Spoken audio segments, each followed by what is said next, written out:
Here it is Lakshmi sir.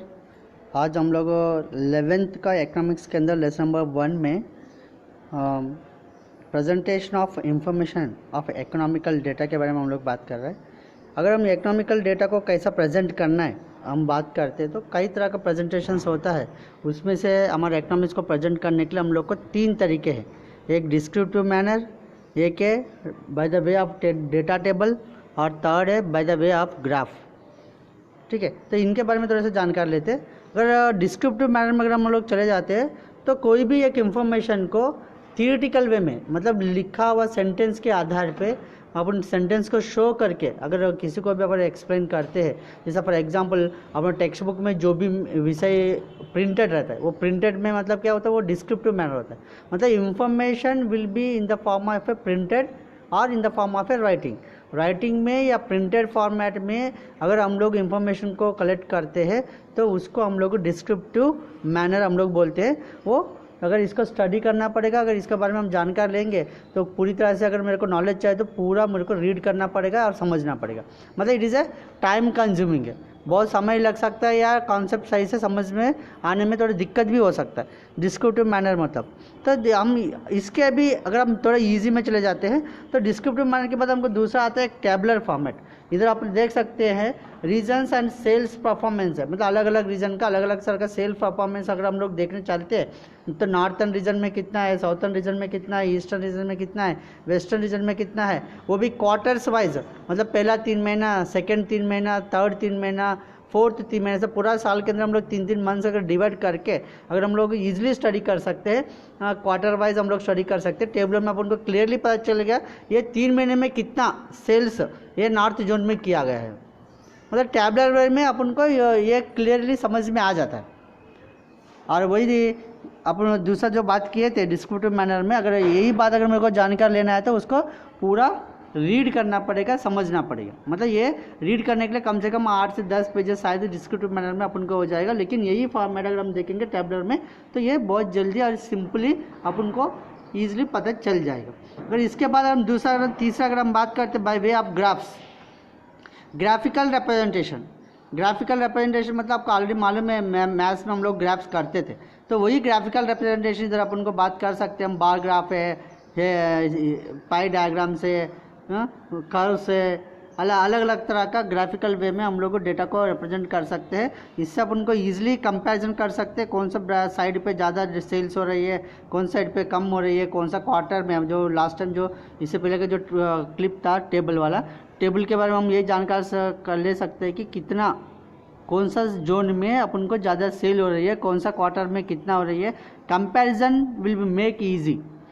इसमें अपन को comparison करने के लिए बहुत ईजिली अपन को अवेलेबिलिटी होता है। और at the same time increasing decreasing orders, different type of sales performances, different type of production performances, मतलब अलग अलग चीज़ों को हम अलग अलग तरह से ग्राफिकल वे में हम लोग को रिप्रेजेंट करेंगे तो सामने वालों को बहुत अच्छे से समझ में आएगा। फॉर एग्जाम्पल अगर हम बात करते क्रिकेट तो बहुत सारे लोग देखते होंगे, कौन सा प्लेयर कितना रन्स मारा है या 2 टीम के बीच में कौन सा ओवर में कितना स्कोर हुआ था, कौन सा ओवर में कितना विकेट गिरा था, ये सब हम ग्राफिकल वे में अपन को रिप्रेजेंट करते हैं at the time of A cricket team. तो ये 3 मेथड्स है अपन को कोई भी इंफॉर्मेशन को हम लोग प्रेजेंट करने के लिए यूज़ करते हैं। तो ये स्टैटिस्टिकल इंफॉर्मेशन में क्यों अपन को ज़्यादा करना चाहिए, इसका महत्व क्या है, इंपॉर्टेंस क्या है, स्टैटिस्टिकल वे में बताएंगे तो अपन को क्या पता चलेगा ये आसानी से। वो अगर हम बात करते हैं तो इंपॉर्टेंस ऑफ स्टैटिस्टिकल इंफॉर्मेशन हमने बात किया, उसके अंदर हम लोग बात करते थे सपोर्ट और कन्फर्म से प्रिंसिपल। जो भी प्रिंसिपल्स हमारा है, जो भी सिद्धांतों के आधार पे हमने ये इंफॉर्मेशन को प्रेजेंट करना चाहते हैं, वो अपन को ये ग्राफिकल या 3 अलग अलग वे में अलग अलग तरह का थीरीज, अलग अलग तरह का प्रिंसिपल हम लोग उधर इस्तेमाल करते हैं। तो वैल्यूज ऑफ सच थीरीज अगर हम बात करते हैं रियल लाइफ में अगर हम देखा जाए तो कई तरह का डिफरेंट टाइम्स में, डिफरेंट प्लेसेस में इंफॉर्मेशन को हम लोग जो रियल लाइफ में एक्टिविटीज़ के बारे में, डिफरेंट टाइम्स एंड प्लेसेस के बारे में ये क्लियरली अपन को इंफॉर्मेशन दे सकते हैं। तो सच information can be collected and presented quantitative terms. जो भी इंफॉर्मेशन इसके अंदर हम लोग लिखते हैं या प्रेजेंट करते हैं वो क्वांटिटेटिव मतलब क्वांटिटी नंबर्स में हम लोग उसको रिप्रेजेंट करते हैं। तो ये मेरे को ज़्यादा ईजिली अवेलेबिलिटी हो सकता है कि मैं कितना मेरे को क्लियर पिक्चर अपन को स्टैटिस्टिकल वे में ईजिली पता चलेगा।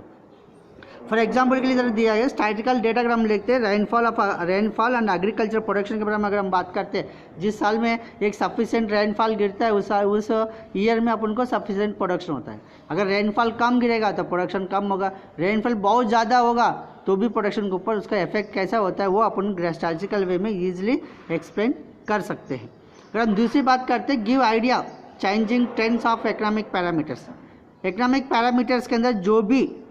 चेंजेस अपन को देखने के लिए मिलता है, मतलब इकोनॉमिकल पैरामीटर्स मतलब क्या होता है, इकोनॉमिकल डेटा जो भी हम लोग अपेंड करते हैं उसके द्वारा अपन को ये पता चलेगा कौन सा सिचुएशन में अपन को बहुत ज़्यादा रेवेन्यू आ रही है, कौन सी चीज़ में बहुत ज़्यादा रेवेन्यू नहीं आ रही है, और इकोनॉमिकल डेवलपमेंट कैसे हो रही है, इकोनॉमिकल डेवलपमेंट कहाँ पे मेरे को प्रॉब्लम दे रही है, और कितना प्रोडक्शन बहुत ज़्यादा इंक्रीज चाहिए कि कहाँ पे प्रोडक्शन मेरे को कम करना चाहिए। इस तरह कई तरह का चीज़ों के बारे में, नेशनल इनकम के बारे में अपन को इसके अंदर क्लियर पिक्चर्स स्टैटिस्टिकल इन्फॉर्मेशन के अंदर हम लोगों को मिल सकता है। हम तीसरी अगर हम बात करते हैं to make comparative study of easy, हमने पहले भी बात किया था कंपैरेटिव स्टडी मतलब एक व्यक्ति या दूसरे व्यक्ति के साथ, या एक बिजनेस ऑर्गेनाइजेशन दूसरा बिजनेस ऑर्गेनाइजेशन के साथ, या एक ब्रांच मेरा एक ब्रांच है मेरा दूसरा ब्रांच के साथ कैसा बिजनेस कितना हो रही है, कि क्या प्रोडक्शन हो रही है, क्या सेल्स हो रहा है, क्या परचेज हो रहा है, वो सबका कंपैरिजन हम लोग ईजिली स्टैटिस्टिकल डेटा के अंदर हम लोग कर सकते हैं। इंक्रीजिंग हो रहा है या डिक्रीज हो रहे हैं, या कौन सा किसका ब्रांच का ज़्यादा हो रहा है, किसका ब्रांच का कम हो रही है,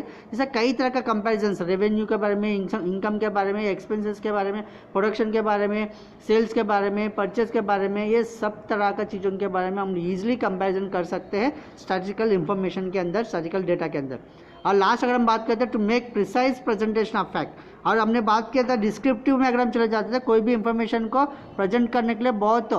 ज़्यादा वक्त भी लगेगा और उसको रीड करने के लिए बहुत समय लगेगा, क्योंकि वो लिखा हुआ या प्रिंटेड किया हुआ रहता है। लिखा हुआ या प्रिंटेड किया हुआ जो भी इंफॉर्मेशन रहता है वो बहुत लंबा होता है। हम उसको अगर 4 पेज 5 पेज 10 पेज भी अगर होगा, वो 10 पेज का अगर हम सिंपली बताना होगा तो हमको क्या करना पड़ेगा, स्टैटिस्टिकल वे में अगर हम चले जाएंगे टैबुलर फॉर्मेट या ग्राफिकल फॉर्मेट में, तो ये इंफॉर्मेशन को हम लोग सिंपल ईजिली और अंडरस्टैंडेबल वे में हम लोग उसको रिप्रेजेंट कर सकते हैं।